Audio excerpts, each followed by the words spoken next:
Assalamualaikum warahmatullahi wabarakatuh. Selamat siang, selamat menjelang sore, sahabat Sinunus. Kita hari ini akan memulai diskusi rutin yang insya Allah akan dilaksanakan setiap hari Rabu dengan berbagai macam isu, khususnya soal kepemiluan dan kontestasi politik menjelang tahun 2024. Telah nanti akan bergabung bersama kami Mas Arief Budiman. Beliau adalah Ketua KPU tahun 2017 sampai tahun 2021. Kita juga akan membahas tentang pemilu tahun 2024. Kita langsung sapa saja Mas Arief Budiman. Assalamualaikum, Mas.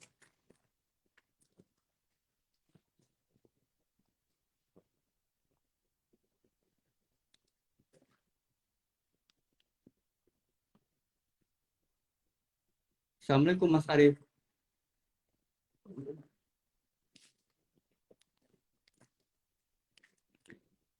Ya, sebagai pemula kita akan sampaikan bahwa pemilu tahun 2024 memang masih masih relatif lama ya kalau dari sisi waktu, tapi memang gaungnya sudah kita rasakan saat ini. Bagaimana kemudian antusias masyarakat terhadap pemilu ini juga besar. Sambil menunggu dari sambungan langsung dengan Mas Arief, saya akan menyampaikan beberapa isu yang paling baru terkait dengan pemilu kita tahun 2024. Sudah bisa bergabung ya Mas Arief ya?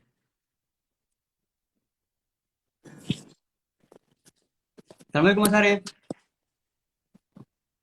Waalaikumsalam Mas Wipo. Mohon maaf, ini karena Iya, bersamaan dengan jadwal sidang juga ini. iya Mas. Jadi kita Ya, mohon izin waktunya nih jadi ganggu. oh, Kalau nggak kalau apa-apa. dari Gimana, dari Mas kemarin Wipo saya ya? sempat kepoin Mas Arief ya. Jadi biar kemudian juga bisa dapat waktunya. Saya juga sampai menanyakan Mas Arief, sebenarnya hari ini ada apa aja nih kegiatan Mas Arief. Ternyata memang hari ini ada rapim ya Mas ya, Ya, rapim rutinan. hari ini KPU RI sedang ada Rapimnas dengan KPU Provinsi Indonesia. Mhm. Beberapa hadir secara langsung di Surabaya, kemudian beberapa bergabung melalui Zoom meeting gitu. Kedua juga masih di samping eh, rapim juga Mas Arief juga harus ikutin sidang ayo dikasih DKPP ya Mas hari ini juga ya. Bahkan tadi baru selesai ya Mas ya, apa Iya, masih ada. Enggak, ini masih berlangsung, masih tetapi berlangsung? karena pengadunya kan dua ya, saya Iya. bersama Pak Hasim di awal persidangan saya sudah menyampaikan kepada majelis dan juga kepada kolega saya Pak Hasim. Jadi mungkin proses persidangan bisa diteruskan oleh pengadu Pak Hasim dan majelis mempersilahkan dan bisa memahami kalau memang jadwalnya bersamaan gitu. Mas, sebelum ke diskusi lebih lanjut, Mas, kalau boleh tahu sebenarnya rapat pimpinan di Surabaya itu sebenarnya bahas apa aja sih, Mas? Kalau boleh share Uh, teman. Ya tentu fokus kita sebetulnya untuk mempersiapkan tahapan awal ya, persiapan pemilu 2024. Fokus utamanya ada dua. Yang pertama merapikan, mendetailkan jadwal tahapan dan program untuk pemilu 2024.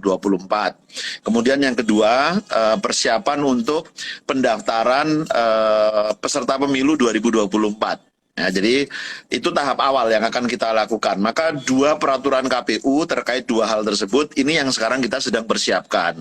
Tetapi Rapim ini secara keseluruhan kita membahas kurang lebih ada 19 peraturan KPU kan yang harus kita persiapkan. Nah, jadi kami meminta kepada biro yang ada di KPU, di Sekretariat Jenderal KPU membuat draft itu. Kami sudah melakukan pembahasannya secara internal di KPU RI. Kemudian draft itu akan dibahas bersama dengan KPU Provinsi Indonesia. Jadi kami akan melakukan rapat sesuai dengan divisinya masing-masing. Ada yang membidangi tentang SDM-nya, membidangi tentang anggarannya, membidangi tentang teknisnya, membidangi hukumnya.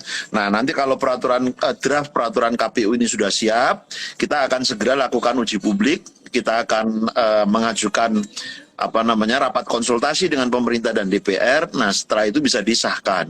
Nah, kami kenapa harus melakukan itu? Pengalaman saya ya, terutama ya, menjadi penyelenggara pemilu di tingkat pusat untuk pemilu 2014 dan 2019, biasanya persiapan kita itu kan sangat mepet dengan jadwal dimulainya tahapan. Nah, kami ingin itu tidak boleh terjadi lagi. Mudah-mudahan ketika tahapan itu dimulai, jadi kalau 2024 tahapannya nanti akan dimulai bulan Juni, itu seluruh regulasi sudah selesai. Sehingga teman-teman penyelenggara pemilu yang sekarang begitu masuk tahapan, dia sudah tinggal langsung jalankan tahapannya saja sebagaimana jadwal yang sudah ditetapkan, kemudian sebagaimana aturan-aturan yang sudah dibuat. Jadi tidak lagi masih harus membahas regulasinya. Karena biasanya kalau kita mau mempersiapkan penyelenggaraan pemilu, saya selalu ngecek sekurangnya ada 3 hal ya. Pertama, regulasinya sudah siap nggak? Yang kedua, personilnya sudah siap belum? Nah, yang ketiga, anggarannya sudah siap nggak? Nah, karena 3 hal ini sangat dibutuhkan di awal itu. Nah, kalau penyelenggara kan udah siap ya, karena KPU RI dan Bawaslu RI kemarin pemilihannya juga sudah selesai gitu kan.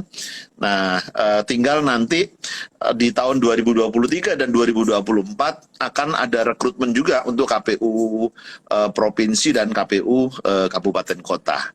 Mas, Nah, mudah-mudahan bisa siap tepat waktu nanti. artinya rapat pimpinan yang dilakukan hari ini juga nantinya akan dipakai dua PKPU ya yang jadi fokus ya Mas ya di Rapim ini. Fokusnya itu, tapi seluruh PKPU sudah kita siapkan draftnya dan semua akan dibahas. Ya. Cuma di era saya KPU periode 2017-2022 ini kan akan berakhir masa jabatannya 11 April 2022 nanti. Jadi tinggal 1,5 bulan aja. Nah, semua draft kita siapkan, tetapi kami berharap 2 peraturan KPU bisa selesai sampai diundangkan. Nah, gitu. Tapi seluruh draft kita bahas di dalam Rapimnas ini. Artinya dengan target yang tersebut itu bakal selesai Mas ya. Misalkan kalau ngelihat limit waktunya gitu tinggal berapa bulan, 1,5 bulan lagi lah kalau kita hitung itu.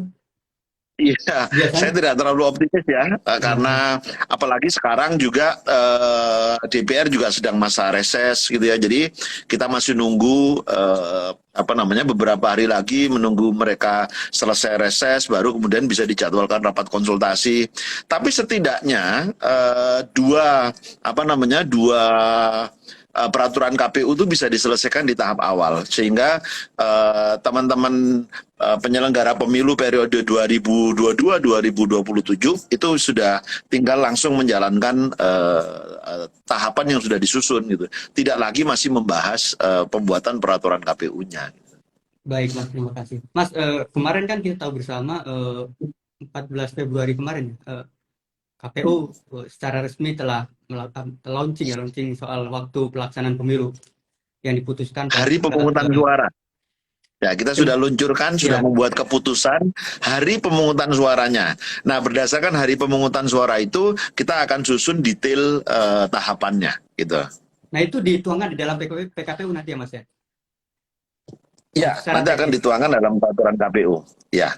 Nah, Mas kan kemarin itu sempat kalau kita ikutin isunya di DPR dan di pemerintah juga, kemudian soal penetapan waktu ini kan juga terjadi dinamika yang... Mas Pipo, kita bisa break sebentar ya? Oh iya. Kita mau sidang, ya. Bentar. Sahabat Sindonius, memang Mas Arief sambil juga mengikuti sidang adjudikasi di DKPP.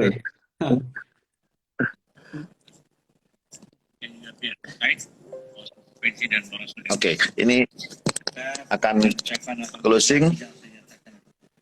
Oke. Hadirin dimohon berdiri. Saya harus berdiri dulu nih. Ya, ya, ya, Mas, silakan Mas. Oke.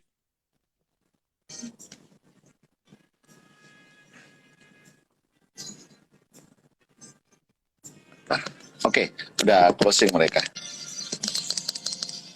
Oh, ini tinggal menyanyikan lagu bagi menteri. Baik, kita bisa lanjutkan, Mas. Ya, Mas. Kita sekarang bisa Kan konsen kemarin di sudah dia. diputuskan bahwa pemilu tuh tahun 14 Februari ya diputuskan waktunya. Tapi memang terjadi Betul. semacam Untuk pileg pilpres ya, pilpres, 14 Februari. pilpres. Betul. Dan fluidnya itu kan sudah dimulai ketika KPU kemarin pada 14 Februari malam itu melakukan meluncing ya atau meluncurkan pemungutan suara yang dihadiri oleh semua calon partai politik peserta pemilu dan juga penyelenggara pemilu lainnya. Nah, yang jadi pertanyaan kemudian, Mas, kenapa sih dalam penentuan waktu itu justru kayak semacam kayak lama ya kalau kita perhatikan itu lama? Apakah memang terjadi tarik menarik? Apakah memang soal waktu itu juga usulan dari KPU ataukah memang dari DPR juga? Dinamikanya gimana, Mas? Apa yang terjadi Itu di DPR? usulan dari KPU ya. Jadi berdasarkan pengalaman menyelenggarakan beberapa kali pemilu, kami kemudian berpikir tahapan ini harus sudah ditetapkan sejak awal sehingga semua pihak, ya bukan hanya penyelenggara pemilu, pemerintah, pihak keamanan, kemudian peserta pemilu, partai politik, itu juga sudah bisa siap semua jauh lebih awal. Makanya sejak tahun 2021 kami sudah merancang tahapan itu. Kami mengajukan beberapa opsi karena Undang-Undang 7 dan Undang-Undang 10, Undang-Undang 7 2017 dan Undang-Undang 10 2016 itu menyebutkan pemilihan dan pemilu. Jadi istilah pilkada itu kalau dalam undang-undang itu namanya pemilihan. Makanya pemilu dan pemilihan diselenggarakan di 2024, maka kami membuat skenarionya. Pilkada bulan November. Nah, kapan pileg pilpresnya? Nah, selama ini kan kita selalu menyelenggarakannya di bulan April. Ya. Kalau kita selenggarakan di bulan April, dia akan berhimpitan nanti di tengah-tengah. Apalagi kalau pilpresnya ada putaran kedua. Ya, itu akan berhimpitan, sangat bertumpukan jadwalnya dan beban bagi penyelenggara ad hoc akan sangat berat. Makanya KPU memajukan di bulan Februari. Nah, waktu itu opsinya ada tanggal 27, ada tanggal 21, ada juga tanggal 14. Jadi ini opsi yang kita tawarkan. Ternyata kalau kita menyelenggarakan tanggal 27 itu ada peringatan, pokoknya ada peringatan di salah satu provinsi, peringatan keagamaan yang itu nanti akan membuat semua menjadi tidak nyaman lah. Akhirnya muncullah opsi 21. 21 itu sebetulnya muncul dalam rapat. Karena awalnya KPU mengusulkan 27. Nah, setelah muncul 21, kemudian KPU dalam rapat, saya ingat sebelum diputuskan sebelum kita bersama-sama ya, penyelenggara pemilu, pemerintah dan DPR membuat keputusan itu, kita sudah rapat berbulan-bulan, berkali-kali kita rapat konsinyering. Sampai suatu ketika kita rapat, ternyata ada usulan baru dari pemerintah bulan Mei. Nah, KPU akhirnya membuat rumusan, nah, kalau mau Februari dan November, kalau mau Mei, maka Mei dengan Januari. Waktu itu. Nah, akhirnya udah sampai terakhir kami membuat perhitungan supaya pesan undang-undang itu tercapai. Jadi undang-undang itu mengatur dua hal. Pertama, pilkadanya serentak di 2024. Kedua, kepala daerah yang hasil pilkada 2020 masa jabatannya sampai 2024. Ketiga, pelantikannya itu serentak. Jadi bukan hanya pilkadanya yang serentak, tetapi pelantikannya pun diharapkan bisa dilakukan serentak. Nah, karena harus serentak semua, maka ini harus maju supaya bisa selesai di 2024. Karena waktu pertama kita membuat perhitungan, ya udah kalau gitu Novembernya dipilih yang paling akhir, hari Rabu yang paling akhir. Kemudian pileg pilpresnya diberi jarak yang cukup. Nah, ternyata kalau pilkadanya di akhir November, apa namanya, memang agak beresiko karena kalau ada sengketa itu baru selesai di Januari 2025. Padahal masa jabatan kepala daerah dibatasi hanya sampai dengan 2024. Nah, itulah mengapa kemudian kalau gitu pileg pilpresnya dimajukan lagi. Yang paling depan di bulan Februari apa? Yang paling memungkinkan adalah tanggal 14. Nah, KPU sebetulnya sedang membahas ya tanggal hari pemungutan pilkadanya. Kan, tapi kemarin kesimpulan rapat itu kan 27 November. Ya, bisa saja nanti kami akan mengusulkan kalau memungkinkan dimajukan Rabu yang paling awal di bulan November. Kenapa harus bulan November? Karena undang-undang menyebut bulan November. Ya, tapi kita belum membuat keputusan ya tentang hari pemungutan suara untuk pilkada. Walaupun memang sudah dibuat kesimpulan di dalam rapat dengan pemerintah dan DPR. Tetapi kalau pileg pilpresnya sudah kita bikin keputusannya. Nah, tanggal 14 Februari. Nah, itulah kenapa kemudian muncul tanggal 14. Ya, perdebatan itu kan bagian dari dinamika kita. Partai politik yang ada di parlemen juga memunculkan begitu banyak usulan kan, gitu kan. KPU juga membuat rancangan, membuat usulan. Kemudian pemerintah juga membuat usulan. Tapi undang-undang sudah jelas mengatakan kewenangan itu ada pada KPU. Makanya kemudian KPU menetapkan tanggal itu. Nah, yang menarik Mas Itu. dari tiga angka ini kan ada 14, terus kemudian yang kalau kita tangkap 21 ya sama 27 ya. Nah kemarin yang sebetulnya kalau usulan KPU awal ketika draft itu kita masukkan, seingat saya ya 14, 27 Februari dan 6 Maret. 21 itu sebetulnya nggak masuk dalam usulan kita. Cuma 21 itu muncul menjadi diskusi ketika tanggal 27 itu ternyata kami terima laporan 27 Februari ya, itu ada peringatan Hari Keagamaan di salah satu provinsi kita. Betul, akhirnya ya udah tidak tanggal 27, maka muncullah tanggal 21. Jadi itu sebenarnya tidak masuk dalam draft awal usulannya KPU. Usulan KPU itu 14, 27 dan 6. Seingat saya itu. Nah, menariknya tanggal 21 itu kenapa nggak ditetapkan tanggal 21, Mas? Karena kan memang kemarin juga yang sempat ramai kan soal 21 itu dikaitkan dengan angka yang ada elemen-elemen tertentu lah yang kita tahu bersama, misalkan 212 itu. Nah, sempat kemarin juga disampaikan oleh beberapa anggota DPR, ini kok kenapa harus maju gitu? Kenapa nggak memilih tanggal 21? Nah, nggak ada hubungannya dengan itu. Kalau 212 itu kan peristiwa yang disimbolkan di bulan Desember, bukan di bulan Februari. Sebenarnya nggak ada hubungannya dengan itu. Oh, jadi kita kemudian sama sekali tidak menghindari tentang enggak itu karena memang itu ya? 14 itu memang ada dalam draft usulan kita pertama dulu gitu loh. Jadi bukan barang baru ya tanggal 14 Februari itu gitu. Dan itu disepakati oleh mayoritas fraksi, Mas, yang soal 14 itu sebelum perdebatan di 21 itu. Semua bersepakat ya, penyelenggara pemilu, pemerintah, DPR dengan usulan KPU. Ya, dengan usulan KPU. Nah, jadi nggak sama sekali ada intervensi, Mas, soal waktu ini. Enggak. Nah, itu disitulah kemandirian KPU. KPU itu kemandiriannya itu diukur ya ketika dia mengambil keputusan.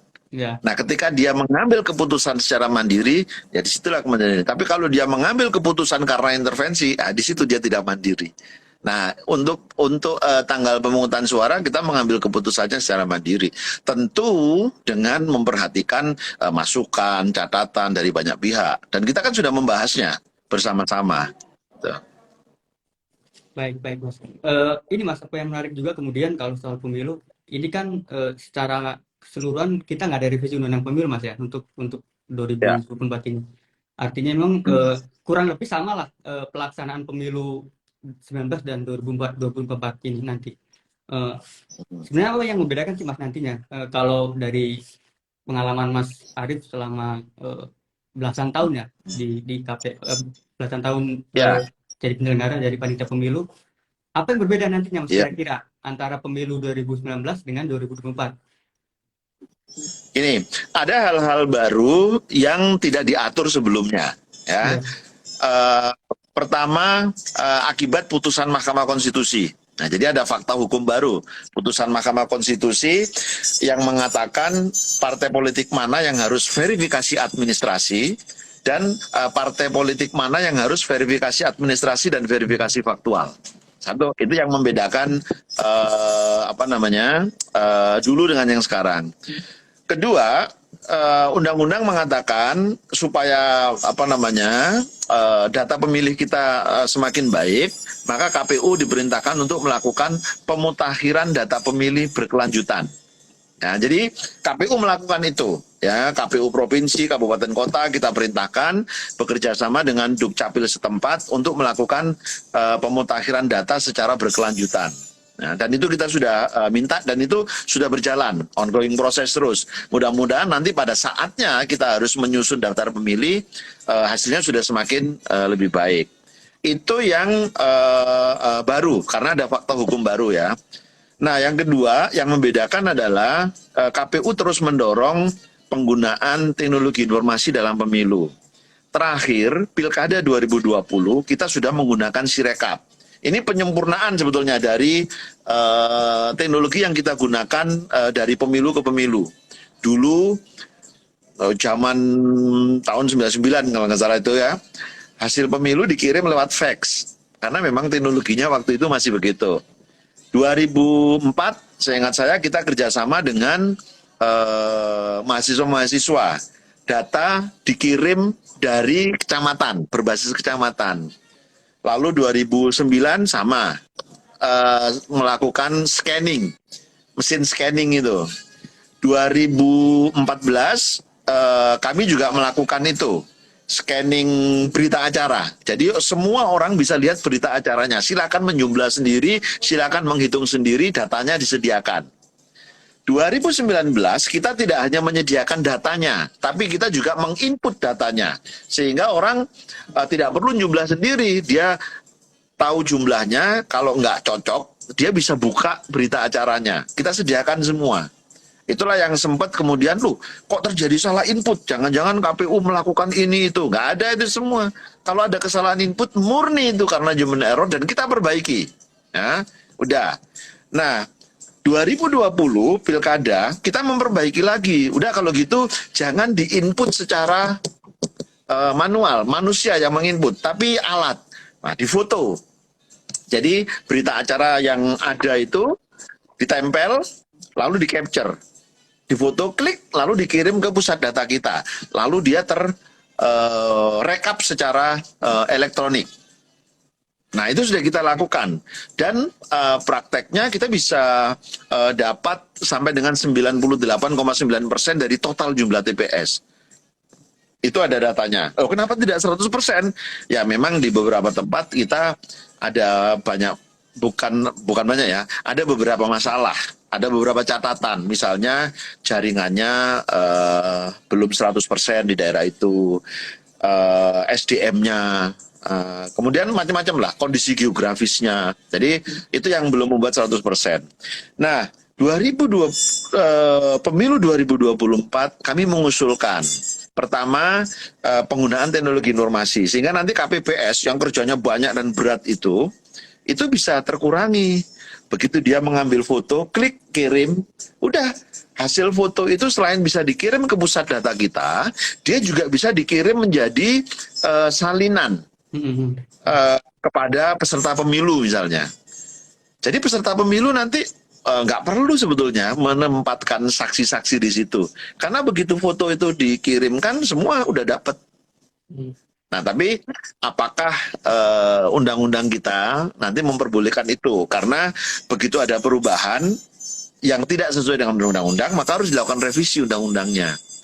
Nah, apakah memang data elektronik bisa dijadikan sumber penetapan hasil pemilu secara nasional? Jadi sumber resmi menetapkan hasil pemilu.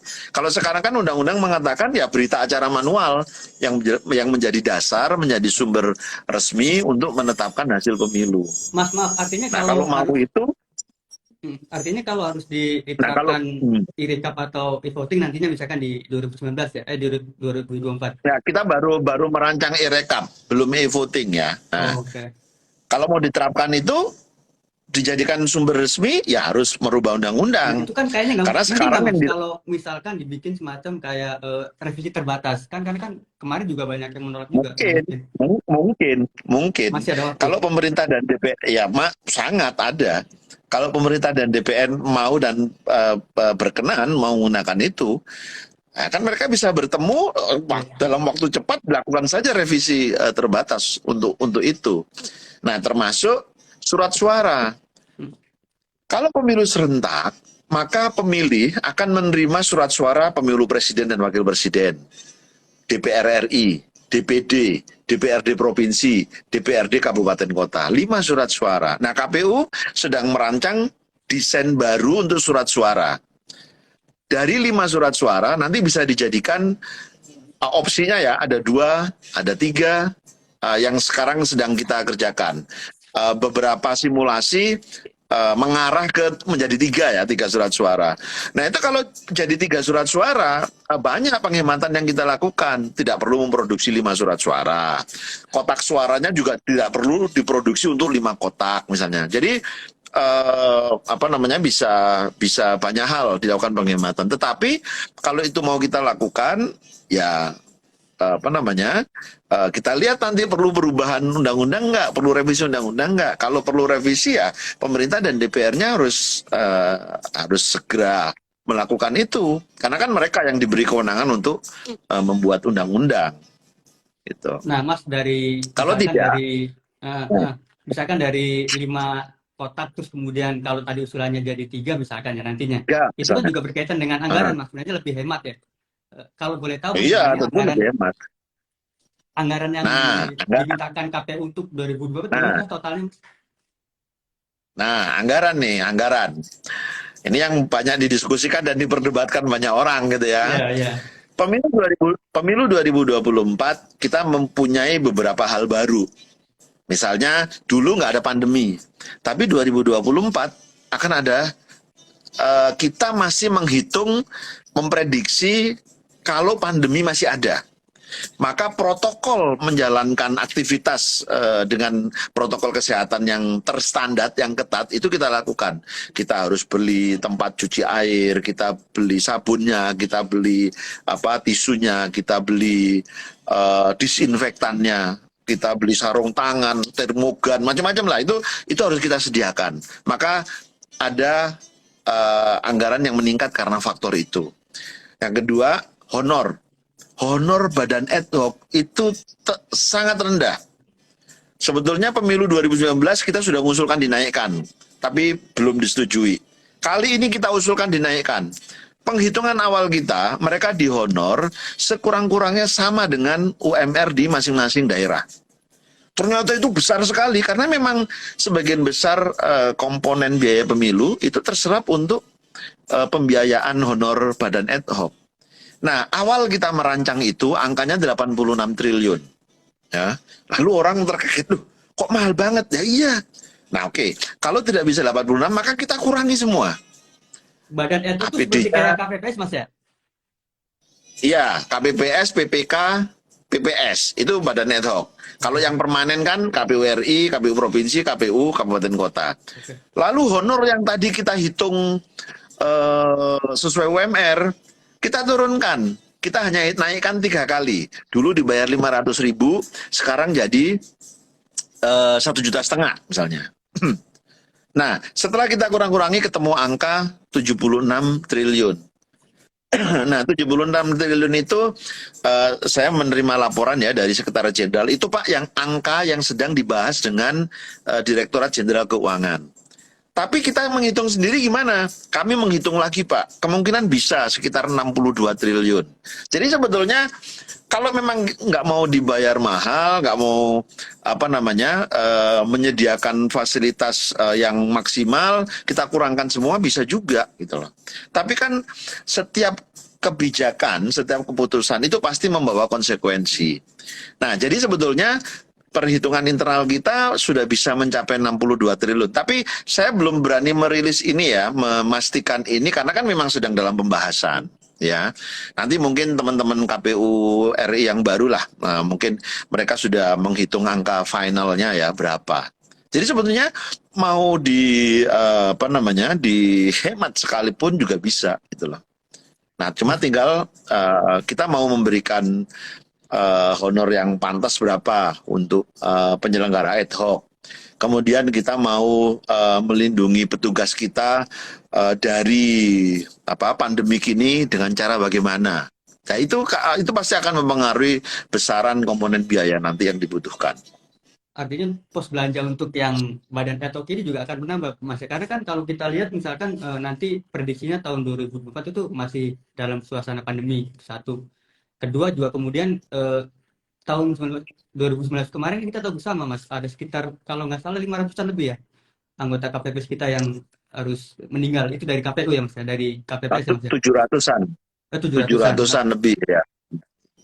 Nah, artinya Ya dengan alokasi sebetulnya anggaran yang segitu itu dianggap cukup, Mas. Misalkan kalau tuh apakah memang sudah disiapkan misalkan dana santunan untuk petugas udah KPPS itu? kita 2014 dan 2019 KPU selalu mengusulkan ada asuransi untuk Hmm. mereka.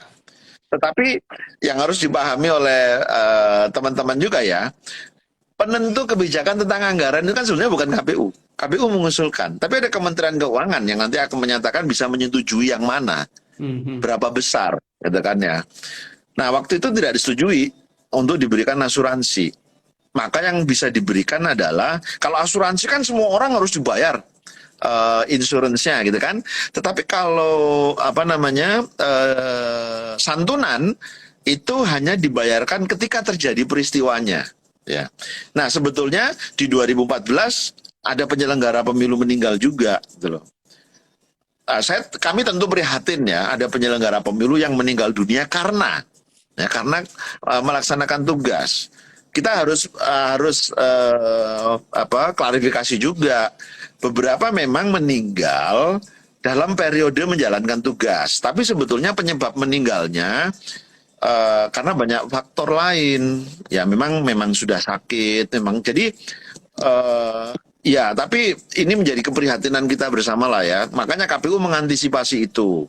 Ke depan sudah setidaknya dua hal yang akan kita atur di dalam apa namanya di dalam peraturan KPU kita. Pertama, pembatasan terkait usia. Jadi jangan yang terlalu apa namanya senior gitu ya, terlalu sudah sepuh itu sudah tua tapi nanti bekerjanya sangat berat. Nah, itu kita batasi usianya. Yang kedua, kondisi kesehatannya. Jadi nanti akan kita cantumkan itu. Jangan yang punya komorbid atau punya penyakit bawaan yang cukup berat itu menjadi penyelenggara pemilu di level itu. Itu beban kerjanya berat. Nah, selain upaya teknis tadi ya, penggunaan teknologi informasi supaya bisa mengurangi beban kerjanya, kemudian penyederhanaan surat suara. Jadi beberapa hal sudah menjadi apa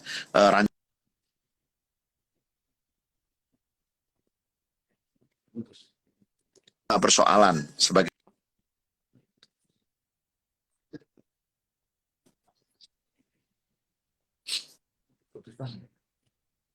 Halo? halo ya Jadi kan Mas Arif ya? halo Ya. dengar Ya. masih terdengar suara Masih, saya. masih, masih, masih, masih, Mas Arif. Oke.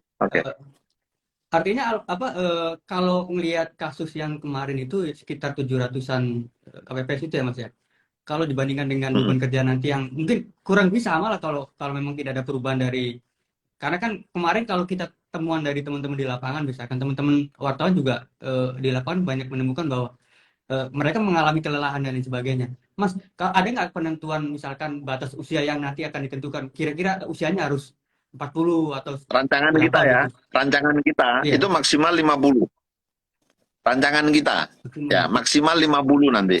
Kalau selama ini kan tidak dibatasi, mau usia berapapun, kalau Hmm. berkenan bersedia memenuhi syarat, ya udah kita tetapkan sebagai penyelenggara. Tapi rancangan kita nanti akan kita batasi usianya 50 gitu. Ini masih dalam rancangan kita. Kemudian syarat kesehatan tadi itu. Kalau dari simulasi yang sudah dilakukan KPU beberapa kali ya, eh, Hmm. selama proses persiapan pemilu ini, eh, sebenarnya beban yang terbayangkan oleh KPU di tahun 2024 akan seperti apa, Mas? Kalau beban beban ininya lebih ke krusialnya gitu. Maksudnya kan pasti berbeda nih Mas. Hmm, Yang hmm. paling kemungkinan bakal Jadi gini, kira-kira terjadi gitu. ya. Sebetulnya apa yang kita selenggarakan di 2024 itu adalah gabungan apa yang kita selenggarakan di 2019 dan 2020. Gabungan apa? Pertama, 2019 kita punya pengalaman menyelenggarakan pemilu serentak. Pileg dan Pilpres jadi satu. Nah, itu akan diselenggarakan di bulan Februari. Kemudian 2020 apa? 2020 adalah menyelenggarakan pilkada di masa pandemi. Nah, itu akan kita selenggarakan juga di 2024. Pilkada serentak, pilkada dan pileg pilpres diselenggarakan di masa pandemi. Karena kita masih menghitung itu ya, pandemi masih ada gitu loh. Nah, bebannya tentu sangat berat. Dilaksanakan dalam 1 tahun itu bukan mudah loh. Kita selesai menyelenggarakan pileg pilpres itu di sela-sela itu sudah langsung menjalankan tahapan-tahapan yang karena nggak mungkin menyiapkan pemilu, menyelenggarakan pemilu hanya dalam semalam gitu kan. Ada durasi waktu yang cukup panjang. Pilkada itu biasanya 9 bulan. Ya. Pileg pilpres itu biasanya durasinya sekitar 20 bulan. Jadi memang berat. Nah, ini menjadi berat nanti bukan hanya bagi penyelenggara pemilu, tapi berat juga bagi peserta pemilu. Mereka setelah mengikuti episode Pileg Pilpres, mereka harus mempersiapkan kandidat lagi untuk episode Pilkada. Berkampanye lagi. Nah, ini juga berat bagi siapa? Bagi pemilih juga. Habis milih di sini, habis mengikuti kampanye di sini, terus langsung masuk Pilkada lagi. Jadi semua komponen bangsa harus mendapatkan pendidikan politik yang cukup, pendidikan tentang kepemiluan yang cukup, sehingga mereka paham betul betapa pileg, pilpres, dan pilkada penting untuk mereka ikut berperan aktif di dalamnya. Karena hanya di 2024 kita bersepakat untuk memilih seluruh pemimpin kita. Mulai presiden dan wakil presiden kita pilih di 2024. Anggota DPR RI, anggota DPD, anggota DPRD provinsi, anggota DPRD kabupaten kota, kita pilih di 2024. Gubernur, bupati, wali kota, kita pilih di 2024. Jadi 2024 momentum yang menentukan bagi kita. Dengan beban yang segitu besarnya, apakah memang dari sisi sumber daya manusianya memang nanti kan juga ada rekrutmen baru, rekrutmen dari kan juga tingkat kabupaten kota belum Mas ya? Belum dilakukan pemilihan seleksi pimpinan. Belum. Nah, belum lagi Kalau kemudian di dalam dilanjutkan dengan jadwal kita, uh, uh, uh. kalau di jadwal kita rekrutmen KPU provinsi dan kabupaten kota itu nanti akan ada di tahun 2023.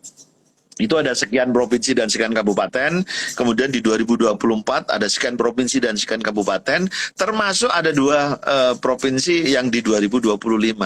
Itulah mengapa kami dalam usulan pertama ya, mengusulkan juga agar KPU provinsi dan kabupaten kota, bukan untuk KPU RI ya, itu masa jabatannya diperpanjang saja.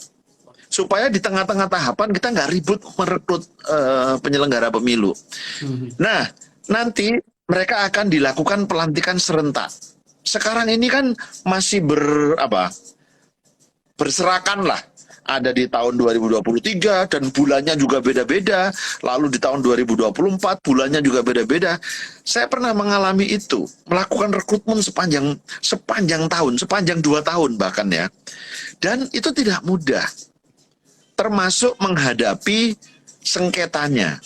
Kan saya itu dalam melaksanakan tahapan pemilu 2019 yang lalu, itu tiap minggu juga menghadapi persidangan.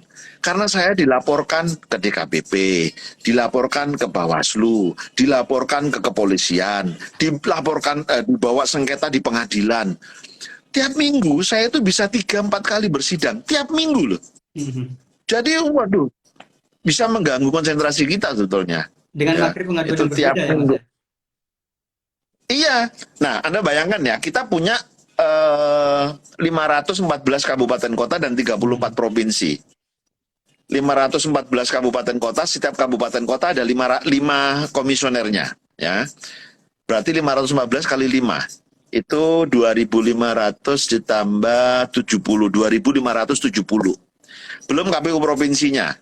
Ada yang 5, ada yang 7, kali 34. Sekitar 2.700-an lah. Kalau 2.700 yang akan kita pilih, maka kandidatnya kan dikali 2. Berarti sekitar 5.400-an. Nah, 5.400 itu yang separuh kepilih, yang 2.700, sekitar 2.700 ya, saya agak lupa angka pastinya. Sekitar 2.700-nya itu kan nggak kepilih, dan mereka tidak puas.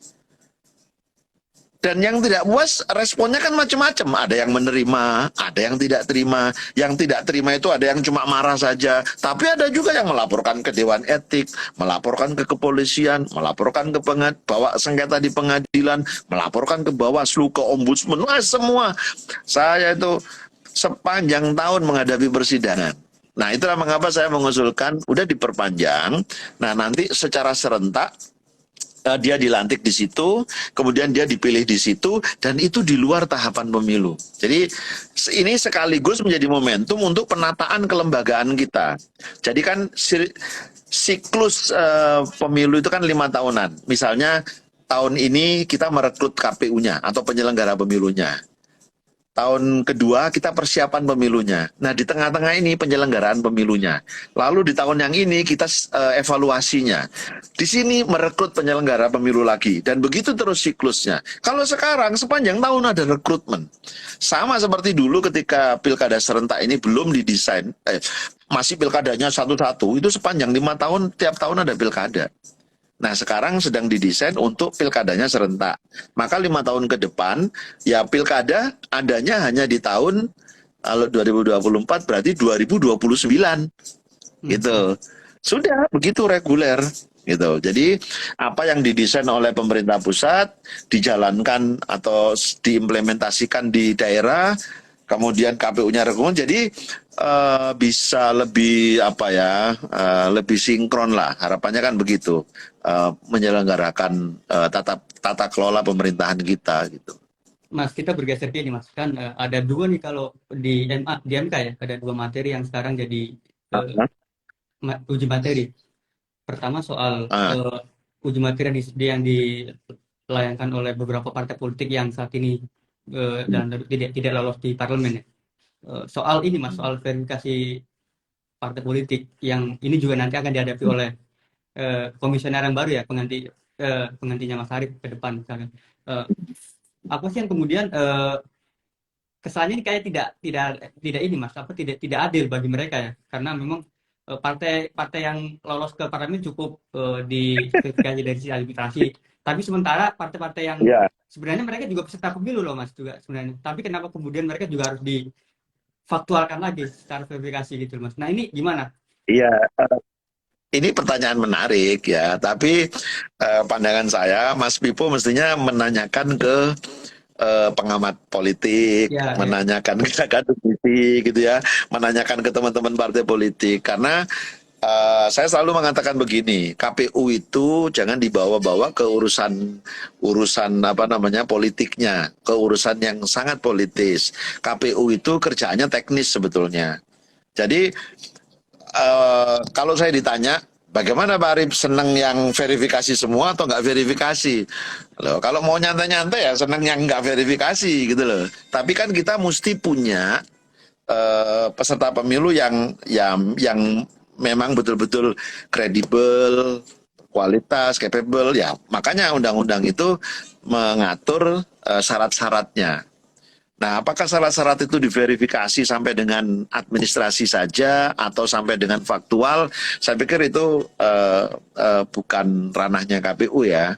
KPU hal ini perlu coba saya tanyakan ke Mas Arief, karena juga ini dari pengalaman Mas Arief juga selama di KPU ya. Artinya kan setelah ada undang-undang ini, misalkan memang ada gugatan ini kan kemudian juga partai politik tetap menggugat kepada KPU. Ini kok seperti ini gitu.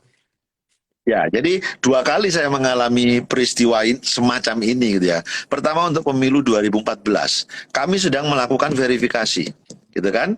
Tiba-tiba keluar putusan Mahkamah Konstitusi, semua diverifikasi pemilu 2014. Ya udah, KPU jalankan itu, walaupun ribet gitu kan akhirnya. Nah, begitu juga di pemilu 2019. Di tengah-tengah kita menjalankan verifikasi, keluarlah putusan mahkamah yang merubah juga akhirnya secara teknis tentang verifikasi. Nah, 2024 ya ini agak mendingan lah ya, karena mahkamah memutusnya ketika tahapan verifikasi belum jalan. Jadi kita sekarang mempersiapkan regulasinya gitu loh. Tetapi saya pikir KPU tidak dalam posisi untuk menjawab itu ya, karena ya pekerjaan kita pekerjaan teknis. Karena saya nggak mau juga nanti penyelenggara pemilu itu ditafsir begini loh. Kalau saya mengatakan A, oh itu berarti belain apa kelompok partai yang begini gitu ya. Iya, Kalau iya. saya jawab B, dikira nanti saya belain kelompok partai yang dalam situasi begini ya. Itu kita nggak mau terjebak di sana. Jadi saya pikir apa kata undang-undang, apa regulasinya seperti apa. Kalau ada putusan Mahkamah Konstitusi ya bagaimana putusan Mahkamah Konstitusinya, maka tugas KPU menjalankan itu. Itu aja. Mas, apa yang mau ditingkatkan dari KPU misalkan untuk ini kan pasti setiap Hmm. pemilu ya, soal partisipasi pemilih juga terus ditingkatkan ya. Kalau tidak salah tahun 2019 itu partisipasi pemilih secara nasional itu 75% ya atau lebih, kalau nanti bisa dikoreksi Mas Arief. Lebih. Nah, jadi Lebih ya. ya Nah, untuk target banyak hal 2024, yang kita tingkat. untuk tahun Ya, 2024 banyak kira-kira hal yang berapa harus. Mas targetnya Mas?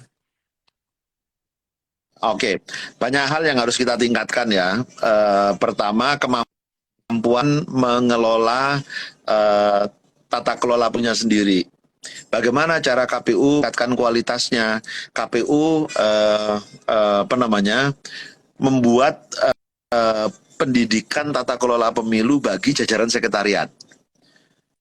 Jadi udah 7 tahun ini mungkin ya KPU bekerja sama dengan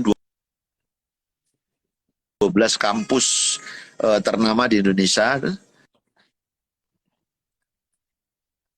untuk memberikan beasiswa bagi jajaran sekretariatnya untuk melakukan apa namanya untuk studi S2 tata kelola pemilu. Harapannya apa? Saya selalu mengatakan di banyak tempat begini. Harapan kami nanti penyelenggara pemilu itu mampu menyelenggarakan hanya berdasarkan pengalaman, tapi juga berdasarkan ilmu pengetahuan. Satu, meningkatkan kualitas SDM-nya. Kedua, kita selalu harapan publik ya untuk mendukung legitimasi pemilu itu partisipasi pemilihnya. Nah, KPU sudah menetapkan target di dalam pemilu 77,5%.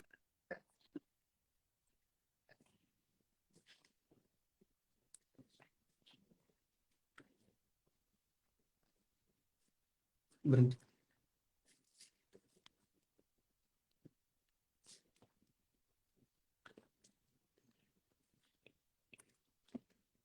Gangguan teknis ya.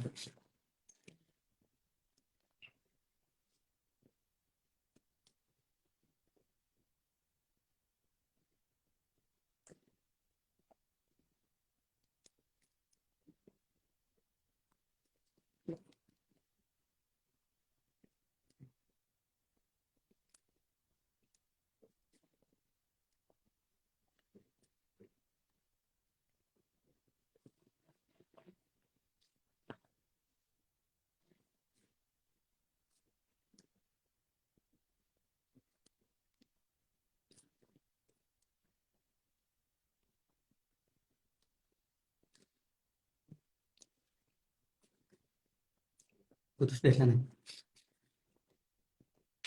Hmm?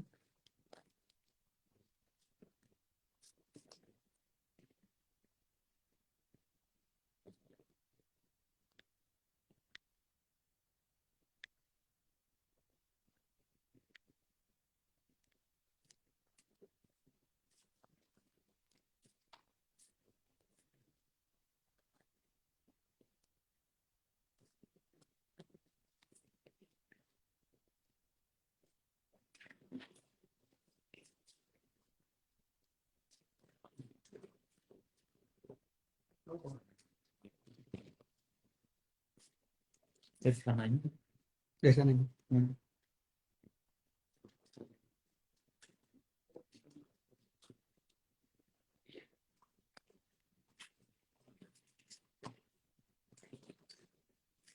Rencananya.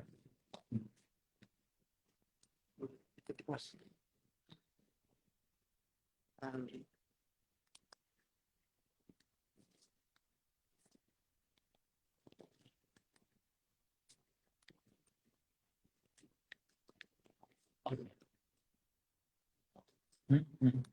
Dari laut sana.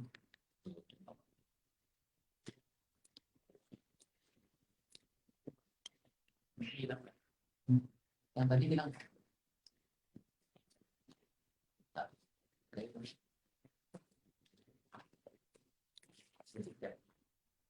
Muslim.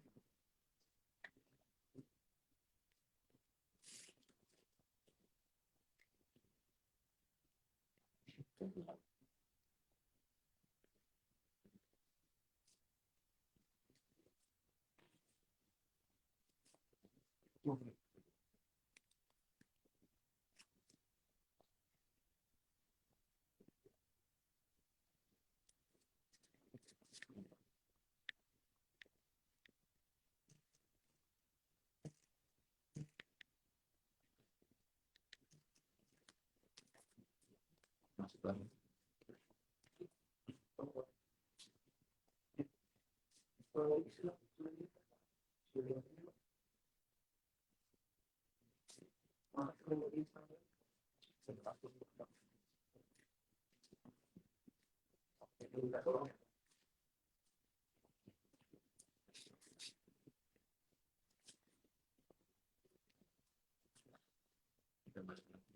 Iya.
Tadi kesan. Masih mas.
Oke. Ya, Mas. ya, maaf. Nah, Iya, kok lama? Sorry. iya, iya. Wah, sinarnya udah agak. Oke, gimana jadi Mas Ibu? Iya, Mas. Ini Mas apa yang apa? Sebelum kita akhiri apa diskusi kaji apa bincang-bincang kita sore ini. eh, Ah, ini kita berandai-andai aja, Mas. Seandainya lebih suka mana sih, Mas? Kita kita bicara soal kontestasi pilpres ya. Lebih suka mana, Mas, kira-kira pemilu presiden apa diikuti oleh dua pasang calon presiden atau lebih dua pasang calon presiden? Menurut Mas Arief nih, ini berandai-andai ketika misalkan Mas Arief sudah tidak lagi berada di KPU lah misalkan. eh, ini pertanyaan sulit karena KPU itu siapapun yang daftar, berapapun pasangan yang daftar, ya dia harus melayani gitu ya. Jadi eh, ya kita lihat situasi dah. Pokoknya siapapun, berapapun, sepanjang memenuhi syarat kita akan layani. Nggak, karena begini, Jadi, Mas, karena ah, saya harus mengkonfirmasi ini ke Mas Arief karena berdasarkan nih, pengalaman Mas Arief juga ya, dengan mm, model dua calon pasangan presiden misalkan seperti yang terjadi mm, di tahun 2019 kemarin dan 2014 kemarin itu sebenarnya kan juga terjadi semacam kayak polarisasi di masyarakat ya. Kedua juga kemudian dari pihak panitia pemilu misalkan penyelenggara pemilu KPU teman-teman KPU juga merasakan hal ini gitu.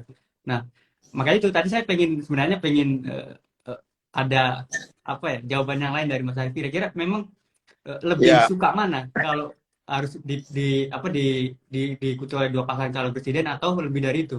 Ini juga berkaitan dengan ini Mas yang lagi kita yang lagi ramai juga gugatan di MK yang soal dipermudah presidensial itu.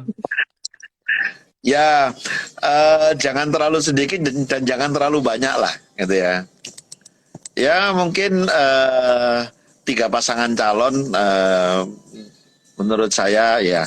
Kalau terlalu banyak, kan kita sudah punya pengalaman ya, pemilu 2004 berapa pasangan calon, kemudian pemilu 2009. Kebetulan ketika saya ada di KPU RI, pasangan calonnya kan hanya dua saja di 2014 maupun di 2019 gitu loh. Baik Mas. Satu lagi Mas, setelah nanti paripurna dari tugas di KPU Mas, eh, Ya. mau kemana nih Mas? Mas Arief kira-kira mau kemana nih secara pribadi? Kalau Kalau kita, Hmm. saya masih ingat betul ketika almarhum Pak Usni Kami Malik ya, kita itu dia bilang, saya setelah tidak jadi KPU, saya kan di KPU pengen jualan bakso. Nah, di Mas Arief apa nih Gitu. istilahnya nih?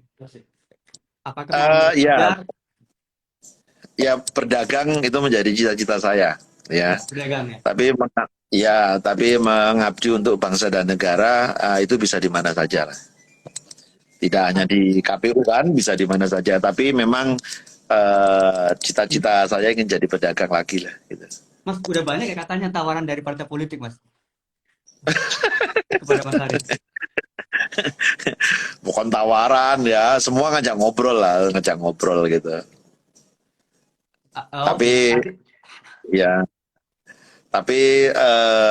saya belum merespon apapun lah. pesan terakhir apa Mas untuk pemilu 2004 dan kemudian untuk penerusnya Mas Arief nanti ke depan di komisioner yang baru ya yang nanti akan dilantik Ya, oleh ya, banyak pelajaran berharga. Mudah-mudahan apa yang saya lakukan baik bisa diteruskan. Apa yang menjadi kekurangan-kekurangan saya itu bisa dievaluasi dan diperbaiki. Tapi saya selalu mengatakan ada tiga hal penting sebagai penyelenggara pemilu. Pertama, transparansi. Bekerjalah secara transparan sehingga semua orang bisa tahu, bisa lihat, dan itu akan membangun kepercayaan publik. Transparansi, integrity. Bekerjalah sesuai ketentuannya, jangan di luar ketentuan, jangan berspekulasi dengan melakukan ini itu, ikuti saja aturannya. Yang ketiga, bekerjalah secara profesional supaya pemilunya menjadi pemilu yang berkualitas. Jadi transparansi, integrity, and quality. Mudah-mudahan tiga hal ini bisa menjadi semangat kita bersama menjadi semangat teman-teman penyelenggara pemilu yang baru dan membuat pemilu kita menjadi semakin lebih baik. Untuk peserta pemilu, Mas, pesan untuk peserta pemilu. Sebenarnya prinsip ini umum ya, jadi peserta pemilu pun saya pikir juga harus demikian ya. Transparansi, integrity, and quality. Sudah saatnya tidak bisa bekerja ditutup-tutupi. Semua sudah di ruang terbuka. Dukungan penggunaan teknologi informasi akan lebih mudah untuk mewujudkan 3 hal ini. Baik, Mas, terima kasih banyak atas waktunya. Kami juga menyampaikan Terima kasih, Mas Ibu. karena Terima kasih sudah untuk pemirsa semua. diberikan kesempatan untuk bincang-bincang di sore hari ini di Sahabat Sindo News. Mudah-mudahan lain waktu kita bisa berbincang kembali ya, Mas ya. Oke. Mudah-mudahan diskusi atau bincang-bincang kita sore ini bisa memberikan edukasi kepada masyarakat, pendidikan politik yang baik kepada masyarakat, dengan harapan bahwa pemilu tahun 2024 akan berjalan dengan maksimal dan menghasilkan calon pemimpin yang baik untuk bangsa Indonesia. Baik, Mas, terima kasih atas waktunya. Terima kasih, Mas Ibu. Ya. Waalaikumsalam warahmatullahi wabarakatuh. Terima kasih semua. Siap.